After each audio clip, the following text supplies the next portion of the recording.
Hey yo, what's up guys? Welcome back to the channel. Right, I'm just going to jump straight in because I alluded to this a little bit on yesterday's video. To be honest, I feel it deserves its own standalone video and I want to do it and I want to be the first one to get it out on YouTube because I feel like I'm actually onto something here. This is actually a matchup that makes perfect sense for both fighters. And before you go away, before you discredit any what I'm about to say, just hear me out. Dan Hardy has just been released by the UFC. Diego Sanchez has just been released by the UFC. They're both from similar generations. They're both similar ages. Diego spent most of his life at lightweight, but he did win the Ultimate Fighter at middleweight, which is above Dan Hardy. He does fight at welterweight. I mean, he fought Nick Diaz at welterweight. I mean, yeah, he is pretty small for welterweights these days, but so is Dan Hardy. Dan Hardy is less than 170 right now. He's walking about at 165. He's said it himself. He's openly said that he would be extremely happy to have to compete at 165, to have a catchweight fight against someone. He feels it's too small compared to this era's welterweights, and he feels 155 is probably. He said I remember he did say he could do it, but it'd be hard. But I mean, Diego spent most of his past few fights have been at welterweight and against bigger guys than Dan Hardy. Like Mickey Gall's a big guy. But anyway, look, listen, there's more than that. They're not just both free agents. They're both looking for a retirement fight. They're both looking for a fight to put the legacy on the line. They both stated they don't want to fight against an up-and-coming young prospect that's going to make a name off them. They want someone who's on their level, who's on their skill level. And look, Dan Hardy's probably got better striking than Diego. I mean, we haven't seen Dan Hardy compete for a long time, so it's hard to say where he's at. But going off where he was, I mean, his striking's always been clean, it's always been nice, he's always been a hard hitter, he's known for his knockouts. His left hook's perfect. But Diego's definitely got the better wrestling and jiu-jitsu. At least, I'd assume so. I mean, he'd just to survive the way he did against Michael Chiesa, that in itself proves how good his jiu-jitsu is. But listen, Dan Hardy's now associated with ONE FC. He's breaking down fights for him. They're posting his breakdown. They're streaming live his breakdowns on their channel, on their YouTube channel, on their app. So he's got nice ties in there now as Dan Hardy, right? They are the perfect organisation to do this. ONE FC have been smashing it, right? I know they go a little bit under the radar, but they're absolutely killing it. You look at the trajectory of all the promotions at the moment, and I'd say Bellator's has been pretty stagnant for the past, 5 years? I mean, yeah, I'm sure the numbers are slowly creeping up, but they've been second place dogs for years, and they've just sort of accepted that. And you don't see any media coverage. I'm subscribed to their fucking YouTube channel. Do we ever get any notifications? Like, is there anything going on? Who's the fucking charge of their media? But look, this isn't a Bellator rant. I love Bellator, but that's why I'm pissed off, because they don't do fuck all. They have just done a nice new contract with the BBC, though, in the UK, which is fucking amazing for me. It means I get to watch all their cards live and free.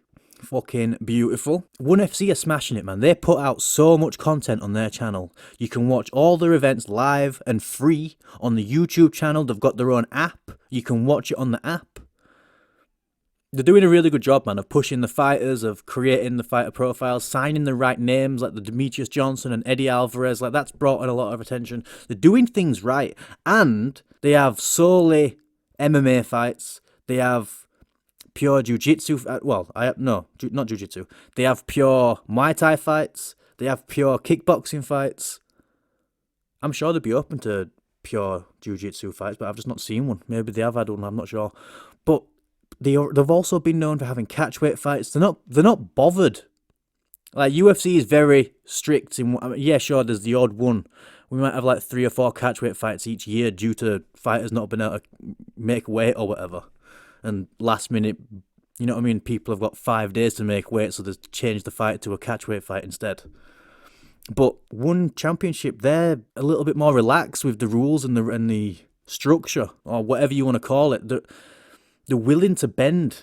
They've just been doing a really good job. And the fact that Personally, I think it'd be the best organization outside of the UFC right now to get signed for. Obviously, I completely respect that there's a lot of American fighters and a lot of European fighters that can't get signed out there and have to compete over there all the time. Like, it'd be an absolute logistical nightmare.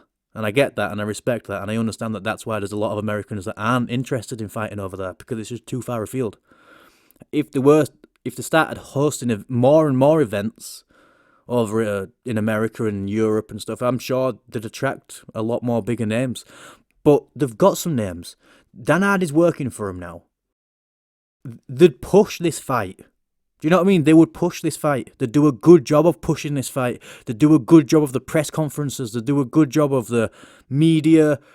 Everything would be on point. It'd be free to watch. The fighters would get paid nicely. It'd be a retirement fight for both of them.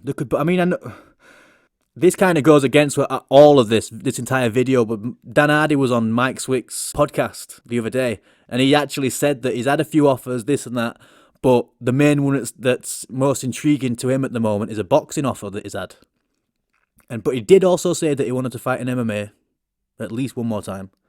But yeah, he's been offered a boxing fight. Now, listen, if this Diego fight has been offered to him, and he still thinks that the boxing match is better, if it's about money, then do you need the money? Are you really fighting for money at this point?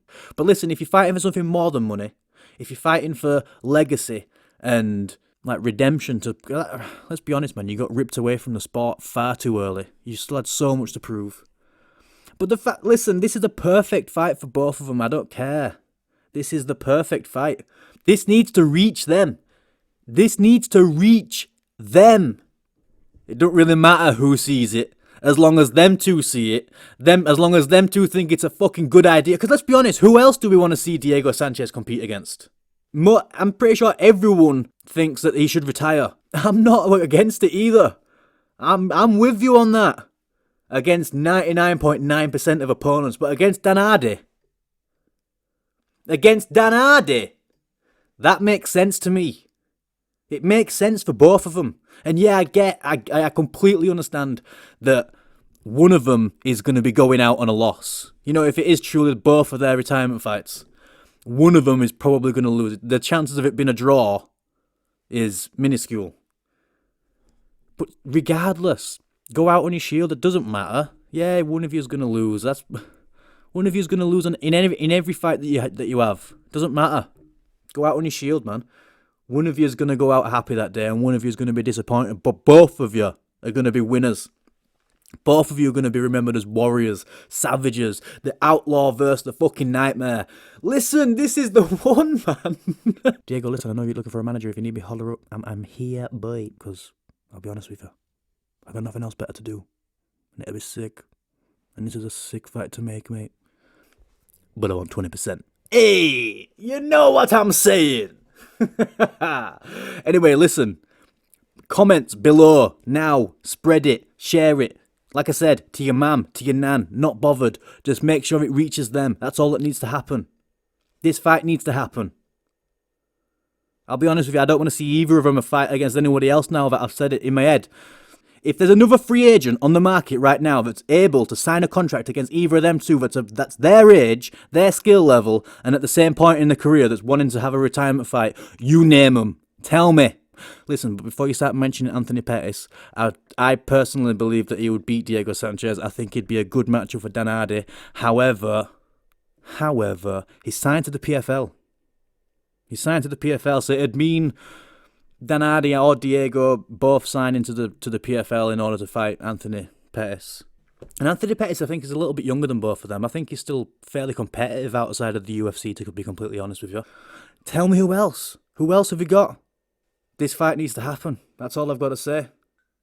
I've managed to drag the video out to 9.5 minutes of just telling you over and over and over again. This fight needs to happen. And if you're this far into the video, respect to you. But listen, we need to get this algorithm working on this video, so you need to thumb it. You need to... You heard me, we need to thumb it. Give it a big thumb. And then...